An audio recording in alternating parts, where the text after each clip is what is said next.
ఖమ్మం జిల్లా కల్లూరు మండలం వీరవంచ గ్రామంలో భారతీయ జనతా పార్టీ మండల అధ్యక్షుడు ఉమా రామకృష్ణ ఆధ్వర్యంలో బస్తీ చలో కార్యక్రమాన్ని నిర్వహించారు. బీజేపీ 2 రాష్ట్రాల సహాయక ఇన్ఛార్జి పొంగులేటి శ్రీనివాస్ రెడ్డి ముఖ్య అతిథిగా పాల్గొని భారతీయ జనతా పార్టీ జెండా ఆవిష్కరించి కార్యక్రమాన్ని ప్రారంభించారు. తరువాత పరిసర ప్రాంతాలను శుభ్రం చేసి కేంద్ర ప్రభుత్వం అందిస్తున్న రేషన్ బియ్యం పంపిణీ కార్యక్రమాన్ని పరిశీలించారు. ఈ సందర్భంగా ఆయన మాట్లాడుతూ ప్రధాని నాయకత్వంలో ప్రపంచంలో భారత్ 5వ అతిపెద్ద ఆర్థిక వ్యవస్థ మారింది అని గుర్తు చేశారు. ఇతర నేతలు కూడా ప్రసంగించారు.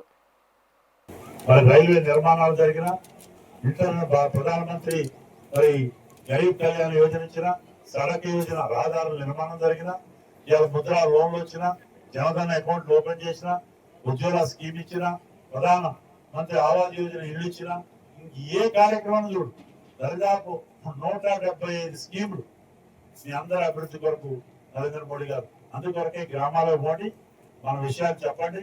భారతదేశం ఇవాళ 5వ బలమైన ఆర్థిక వ్యవస్థగా మారింది. ఇవాళ అమెరికా లాంటి దేశంలో కూడా బ్యాంకులు కుప్పకూలిపోయి ఒక్క బ్యాంకు కూడా మూయనటువంటి ఆర్థికంగా గట్టిగా ఉన్నటువంటి దేశం భారతదేశం.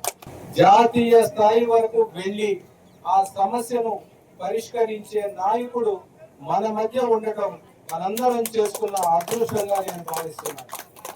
మన జిల్లాకు 3 మంత్రులు ఉన్నారు, కానీ ఇక్కడ ఈ ఆడకూతురులు అన్నారు మాకు పెన్షన్స్ రావట్లేదు, గ్యాస్ కనెక్షన్స్ రావట్లేదు, ఏది రావట్లేదు అని.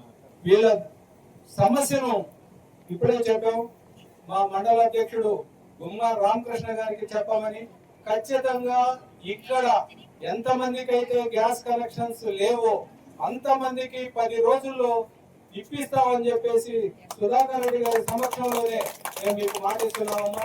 భారతీయ జనతా పార్టీ రైతుల యొక్క సమస్యలని, మహిళల యొక్క సమస్యలని, నిరుద్యోగుల యొక్క సమస్యలని, ఉద్యోగస్తుల యొక్క సమస్యలని, విద్యార్థుల యొక్క సమస్యలని, ఇక్కడ ఉన్నటువంటి హాస్పిటల్, బడి, గుడి అన్నింటి గురించి ఎలా ఉన్నాయి, ఆ యొక్క గ్రామంలో అన్ని వసతులు ఉన్నాయా, ప్రభుత్వ పథకాలన్నీ ప్రజలకు అందుతున్నాయా లేదని తెలుసుకునే ఉద్దేశంతో భారతదేశ వ్యాప్తంగా గ్రామ చలో, బస్తీ చలో, మండలాల్లోనైతేనేమో గ్రామాల్లోకి, అయితేనేమో బస్తీల వారీగా సందర్శించి సమస్యలు తెలుసుకునే కార్యక్రమానికి శ్రీకారం చుట్టింది.